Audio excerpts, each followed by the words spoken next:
Get ready for your daily dose of marketing strategies and tactics from entrepreneurs with the guile and experience to help you find success in any marketing capacity. You're listening to Marketing School with your instructors, Neil Patel and Eric Sue. Welcome to another episode of Marketing School. I'm your host, Eric Sue.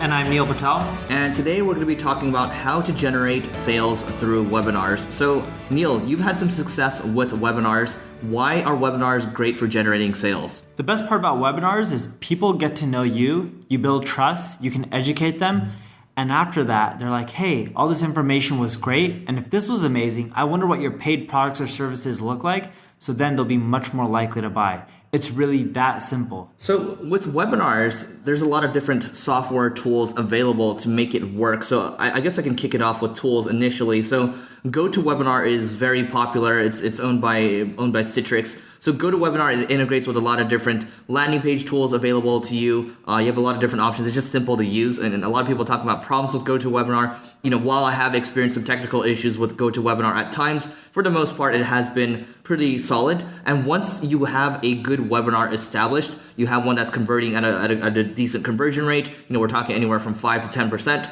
Well, after that, you can convert it into an evergreen webinar. And I'm going to let Neil speak to how evergreen webinars have worked well for him.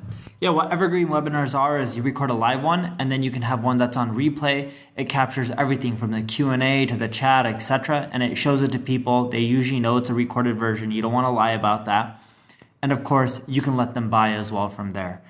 The key with the webinar software is while they're on the webinar listening, you want them to get to buy on the webinar. You don't want to follow up after and get them to buy. But typically, if you get them to buy your product or service or become a lead on the webinar, you're much more likely to generate sales from it. The software I like using is called Webinar Jam, because in Webinar Jam, as you're creating the webinar, you have the chat, you can actually start pitching people on your product or service and then show up a specific buy button at a certain time and get them to buy. And the beautiful part about webinar is with a few simple clicks, it'll turn that webinar, if it converted really well for you, into an evergreen webinar. Plus, for people like me, I have too many webinar registrations. When we're on GoToWebinar, sometimes we get like 4,000, 5,000, 6,000 registrants for one webinar. GoToWebinar doesn't allow more than 1,000 people, which sucks. But Webinar Jam has an unlimited amount, or at least I think it's unlimited. I've never tried pushing like 12,000, 13,000 people through it. So are you using Webinar Jam or are you using EverWebinar? I'm using both. Webinar Jam is the live version. EverWebinar is the evergreen recorded version. Got it. Okay. Now, when it comes to creating a webinar that can actually generate sales, you can't jump into the pitch immediately, especially if you're driving cold traffic from Facebook. So these are, people that don't know you or cold traffic from anywhere at all. You have to establish some type of relationship. And the best way to do that initially is to start educating people on something. You might educate for perhaps 30 minutes to 1 hour or so, and then you spend the next 15 to 30 minutes after that pitching your product. But the idea is first you're adding value. And because these people have spent an hour with you to collect all that value, they've built that relationship with you. Because getting anybody to spend an hour with you is already a lot of time. It's a huge commitment. So they do at least want to hear about what you have to say next to see if it's something that will actually help solve their problem. So what I like to do, Russell Brunson is really well known in the kind of funnel marketing space, and he also has done a lot of sales through marketing his webinars. And he has something called the perfect webinar. If you Google that or if you search it on YouTube, you should be able to find a video where he gives that blueprint on how you can set up the perfect webinar sequence. And he has a lot of different tactics in there. I've tried using those tactics and they do in fact work. Sometimes it might seem like, you're being kind of snake oily, salesman type of thing, but that's the same thing when you're doing any type of sales at all. But just make sure that you're educating first. So it doesn't seem like you're just trying to, force something down someone's throat. If you're educating first and you're adding value, you are in fact doing a good job and you're doing what you're supposed to do. I took the opposite approach with my webinar. Everyone told me that, hey, you're giving away too much information for free. You need to sell harder. You don't want to show them what they're getting. You need to leave some mystery. I really took the opposite approach. I'm like, that's not me. That's fine if someone else wants to do that. But what I was like, all right, I'm going to give an hour's worth of information that's just pure educational. That's so good. And then within my webinar, I say, hey, do you love what I gave you so far? Cool. Well, just imagine that, but something that's even more detailed and more thorough. And I break down step by step on how to do something. And I even break down how it's a lot of work, which most people won't do. And I talk about how you're going to get that content over a year period of time. and that it's not going to drive you amazing results right away, but if you keep at it, eventually you should start getting more traffic and sales to your website. My webinar in total is roughly 2 hours, I believe. And with the total of 2 hours, the first hour is on pure education. Then the next 30 minutes is on the product or service that I'm selling. And then the last chunk is all Q&A. And the Q&A isn't just about my product or service. The Q&A is also about helping others too. That format's worked really well for me. If you're trying to sell something on a webinar, price points between $500 and $2,000 do extremely well. If it's lower than $500, you usually don't need a webinar. If it's above $2,000, it's really hard to convert someone from a direct buyer. If you're doing anything more than $2,000, what you want to do is collect leads from your webinar and then have a sales team follow up and then close them on a more expensive product. Yeah, and we've had a client that actually sells a lot through webinars, and it's I believe it's options trading course.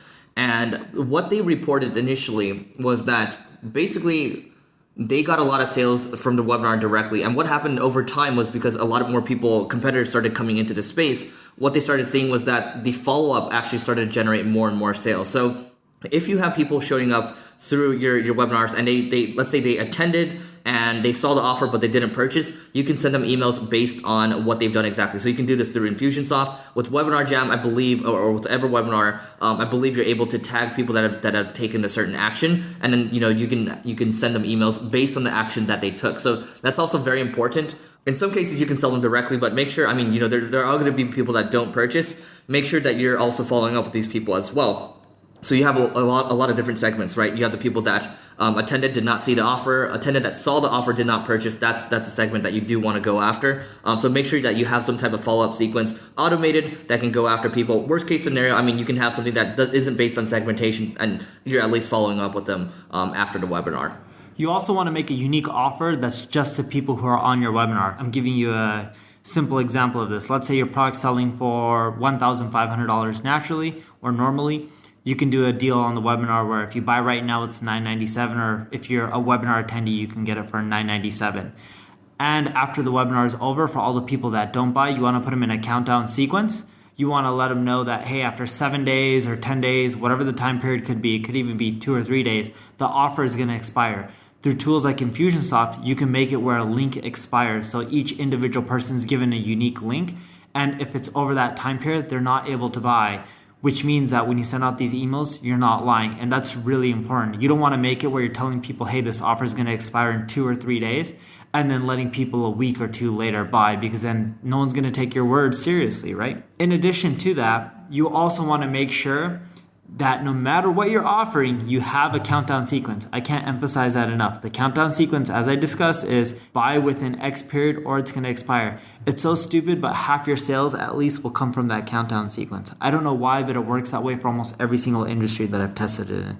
You also want to make sure that you're utilizing the power of retargeting. We've talked about that a few times already, but retargeting people that are on your list, retargeting people that have also visited your website, that's going to be really important to help you generate people coming to, generate sales, or also generating people that, to come check out your webinar. And you can also try cold traffic as well, because cold traffic is going to help you scale. So Facebook is great for this. You can also use, other types of advertising platforms out there that are available. So Neil, any closing thoughts on how to generate more sales through webinars? If you're going to use Facebook advertising, that's what most people are using right now to generate sales from the webinar. They're arbitraging. So for every dollar they spend, typically they're earning $3 or $4, which is a pretty good ROI, especially if you have a high margin product. On the worst case, you should be profiting at least 2x. So if you're spending $1, you want to generate at least $2 in revenue. And keep that in mind, that's not $1 in profit. You're going to see refunds as well. You want to make sure you offer a refund policy to anyone who's not happy or they don't find what they're looking for. And with your Facebook ads, your ads will convert the best is if they have a really long story. Just go on Facebook, go like my fan page. Eventually, you'll see one of my ads. And it's really long, in which I have a whole detailed story about me and how I got into traffic generation and marketing and how you can learn marketing too. But I tried the short versions, which are just like a video or a few paragraphs. Doesn't convert well. Yeah, you may not generate as many clicks when you have this long story, but the people who do read it, they're much more likely to buy. All right, and that's it for today's episode of Marketing School. If you have any feedback for us at all, feel free to tweet at us. Mine's at Eric O, SIU, and Neil's at Neil Patel. Thanks.